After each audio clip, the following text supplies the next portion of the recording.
Here we have a brake proportion valve. We're going to replace it, put a new one on because this one's leaking.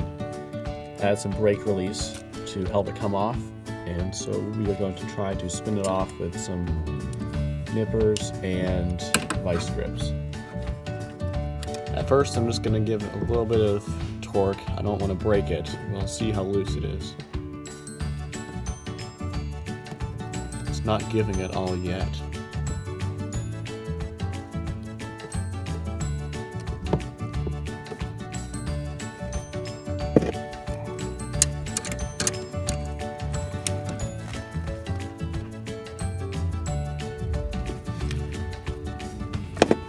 Got it.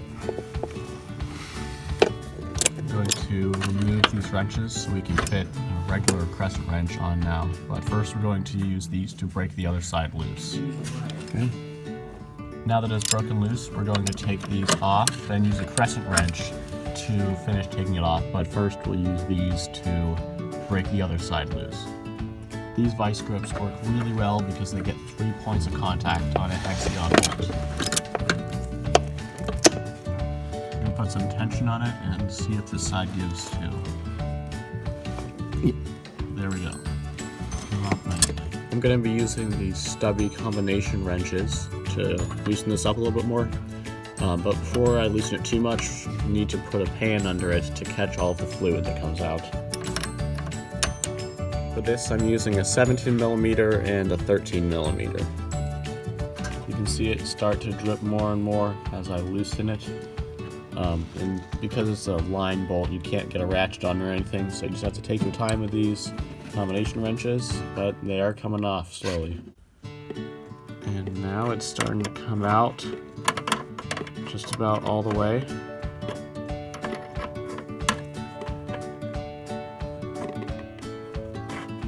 And there it is.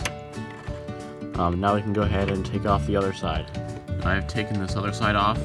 It's also important to note that now we've introduced air into the system, so we'll have to bleed it afterward. But now I can take this off and we'll replace the proportion valve. Since we have it off, we're going to go ahead and open up the proportion valve and check and see what's wrong. I suspect it's probably a bad O-ring.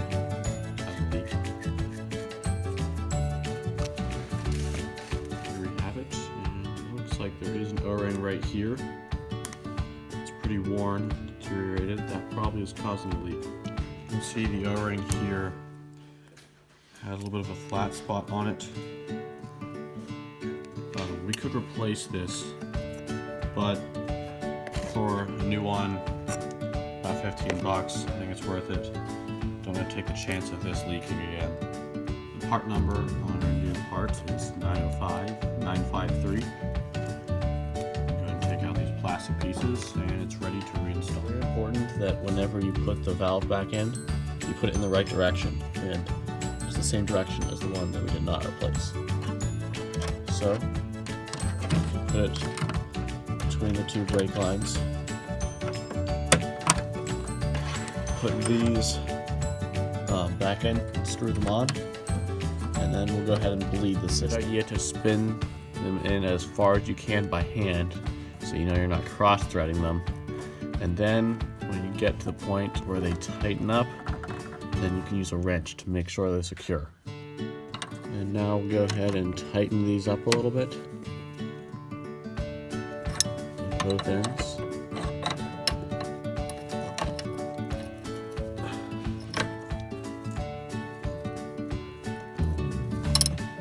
To bleed the brakes, now I'm going to take off the little rubber cap here. With an 8mm, I can loosen the bolt that was on there. This is a one-man bleeder. It's got a magnet to hold it on. It goes onto the nipple, and it's used to take out most of the air out of the brake system. Because this tube goes all the way down into the bottle, the air, once it comes in the bottle, won't be able to come back out. It works sort of like a P-trap. The nipple up there is a little bit too big for the tube we had on, So we put an adapter with a bigger tube, and now it fits right on there. And we're ready to start bleeding. There's two kinds of brake bleeding. You can have one man and two man. We're gonna start out with one man and have an assistant just pumping the brakes, and we'll watch it come out into the bottle. Now I'm going to make sure that the bleeder is open and have my assistant start pressing the brakes. Go ahead and start pressing. You can see a lot of air bubbles coming out of the system.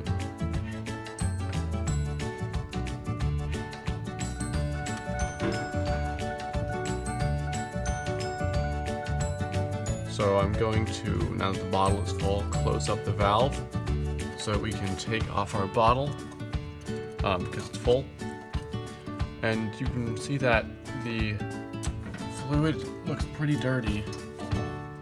So we're probably just going to bleed until we get clean fluid again, since it's pretty bad. I like to save the old brake fluid, not for brakes, but it's useful for other things. As we're bleeding, we need to make sure that the fluid level doesn't get too low, so we're going to go ahead and add more. The reservoir is all the way in the back. Can't really fit anything back there, so I have a tube leading all the way up to a funnel here. So I'll just add it in, making sure it doesn't overflow. You just stick your finger in the reservoir to feel the level if you need to. Make sure that you're using .3 as a reason for our operation. You can see clearly on the lid that it's labeled .3. See how clear this is compared to the dirty green stuff that was coming out the other end. We're seeing less air coming out of the bottle now, but it still looks pretty dirty, so we'll keep going. The fluid is looking a lot cleaner now, so we're going to switch from the one-man system to the two-man system to finish it up. For the two-man bleed, I'm going to begin with the valve closed. My assistant is going to pump the brakes and hold them, which is going to build pressure, and then I'm going to open it back up again, let the pressure out into the bottle, and then close it again, and then he can release the brakes. Make sure this is on firmly. So with the valve closed, I'll have my assistant pump and hold, and then release the pressure, and close it back up again, and then you can pump and hold again. I will release and keep doing that until the air is bled. So when you're using the one-man system, it's a little bit faster, but sometimes the bleeder can put air back into the system. So the two-man method works a little bit better, but it's a little bit slower. Anyway, I like to finish up with the two-man method, and I'm going to do it one more time to make sure that there are no bubbles. So pump it up.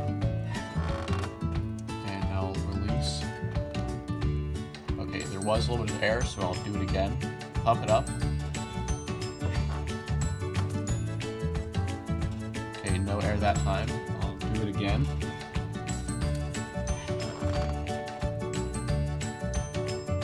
And I did not see any air, so I think the brakes are bled of air.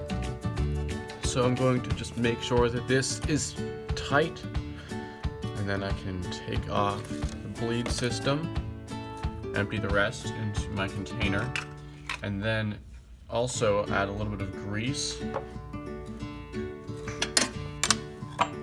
onto the nipple here, just to make sure that the road salt and dirt and everything doesn't corrode this area. And last, put the rubber cap on. That's the last thing you want, is for this thing to seize. So we ended up bleeding about a peanut butter jar full of the brake fluid, so you need to make sure that as you're bleeding it, you add that much back in. Now I have an assistant pumping the brakes, watching the portion valve, and I don't see any leaks, so I think we're ready to take it for a test drive. So just a test drive of the car, it's a Chevy Venture, and the brakes are working just fine.